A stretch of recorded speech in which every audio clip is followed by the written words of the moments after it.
आज Doubtnut app download करें। Doubtnut पर अपने सभी गणित, रसायन विज्ञान, भौतिक विज्ञान और जीव विज्ञान के डाउट्स का करो सफाया। बस प्रश्न की फोटो खींचो, एक ही प्रश्न को क्रॉप करो और तुरंत वीडियो सोल्यूशन पाओ। अभी डाउनलोड करें। हेलो डियर स्टूडेंट, आज का हमारा प्रश्न है 0.53 ग्राम विलेय को 15 ग्राम जल में घोलने पर हिमांक तापमान 0 डिग्री सेल्सियस से -1.57 डिग्री सेल्सियस में परिवर्तित हो जाता है।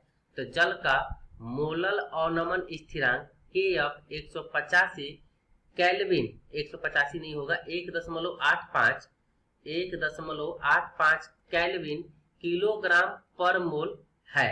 तो ज्ञात कीजिए कि इसका मोलर सांद्रता और विलेय का अणु भार क्या होगा, ये बताना है। तो सबसे पहली बात विलेय है, हमको नहीं पता कि विलेय क्या है और उस विलेय का भार दिया गया है। तो विलेय का भार कितना दिया गया था? विलेय का भार, विलेय को WB से दर्शाते हैं और भार को W से। तो विलेय का भार कितना दिया गया है? 0.53 ग्राम दिया गया है और इसका अणु भार को M मान लेते हैं और B विलेय, इसका अणु भार निकालना है, MB निकालना है।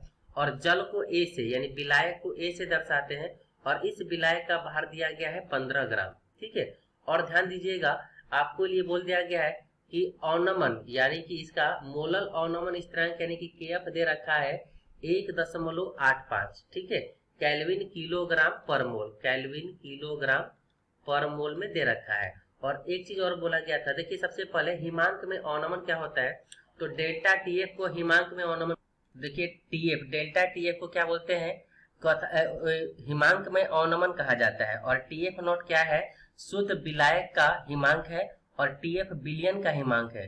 तो शुद्ध जल का हिमांक कितना दिया गया था? 0 डिग्री सेल्सियस और विलयन का हिमांक दे रखा है -1.57 डिग्री सेल्सियस। ये सब डिग्री सेल्सियस में दिया गया है। तो ये वाला क्या हो जाएगा, डेल्टा TF आ जाएगा, यानी हिमांक का अवनमन कितना आएगा? 1.57 डिग्री सेल्सियस आ गया। और डेल्टा TF का सूत्र होता है हिमांक का अवनमन का Kf इंटू M, मोललता। ठीक है, तो सबसे पहला तो ये आ जाएगा, यानी मोललता कितना आ जाएगा? डेल्टा TF बटा में Kf। तो डेल्टा TF कितना है? 1.57 और बटा में Kf है 1.85।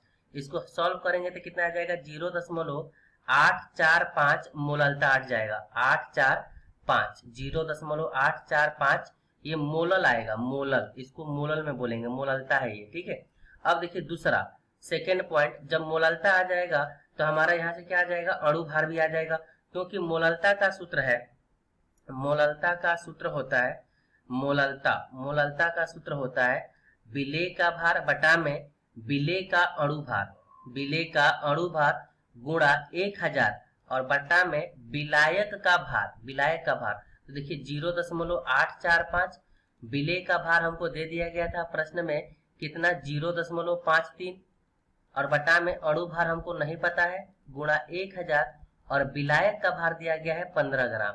जब इसको हम सॉल्व करेंगे तो सॉल्व करने पर हमको इसका अणु भार पता चल जाएगा 41.63।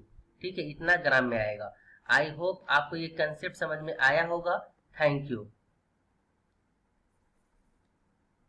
कक्षा 6 से 12वीं से लेकर नीट, IIT, JEE वो एडवांस के लेवल तक 1 करोड़ से ज्यादा छात्रों का भरोसा।